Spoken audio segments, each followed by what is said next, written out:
কিয়ামতের ময়দানে সুদখোরকে এমন অবস্থায় উঠানো হবে, দেখলে মনে হবে পাগল, আর মনে হবে কে যেন তার গলা ধরে করতে চায়। নাউযুবিল্লাহ। 4 নাম্বার, যারা সুদ খায় তারা তাদের জন্য আল্লাহর পক্ষ থেকে বরাদ্দকৃত হালাল রিজিক থেকে বঞ্চিত হয়। বুঝেন নাই? আবার বলছি, আমার আপনার জন্য আল্লাহর পক্ষ থেকে রিজিক, হালাল রিজিক বরাদ্দ আছে। যারা সুদ খায় তাদের ওই হালাল রিজিক আল্লাহ ছিনায় নেয়। তুমি তো হারাম খাইতেছো, খাও, হারামটা খাও, হালালটা কেন খাইবে? আল্লাহ হালালটা ছিনায় নেয়। সূরা নিসার 160 161 নম্বর আয়াত। 4টি অপরাধে ইহুদের জন্য বরাদ্দকৃত হালাল খাদ্য আল্লাহ হারাম করে দিয়েছে। কয়টি অপরাধ?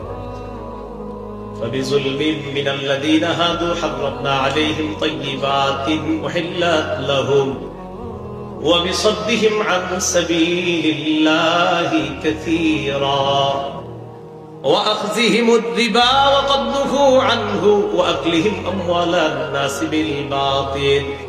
আল্লাহ তাআলা বলেন ইহুদিরা জুলুম করার কারণে, 2 নাম্বার মানুষকে আল্লাহর রাস্তা থেকে বাধা দেওয়ার কারণে, 3 নম্বর তাদেরকে সুদ খাইতে নিষেধ করা হয়েছে, এই সুদ তারা গ্রহণ করার কারণে, 4 নাম্বার অন্যায়ভাবে মানুষের সম্পদ ভক্ষণ করার কারণে।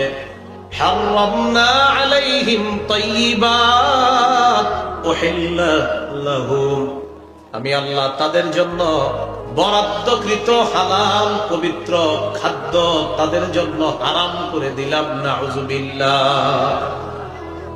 এদের জন্য বরাদ্দকৃত হালাল পবিত্র খাদ্য আমি হারাম করে দিছি। কেন? তারা সুদ খায়, কেন জুলুম করে, কেন মানুষকে আল্লাহর রাস্তায় বাধা দেয়, কেন অন্যের সম্পদ অন্যায় ভাবে ভক্ষণ করে, তাই তাদের জন্য বরাদ্দকৃত হালাল আমি আল্লাহ হারাম করে দিয়েছি। বলি নাউযুবিল্লাহ।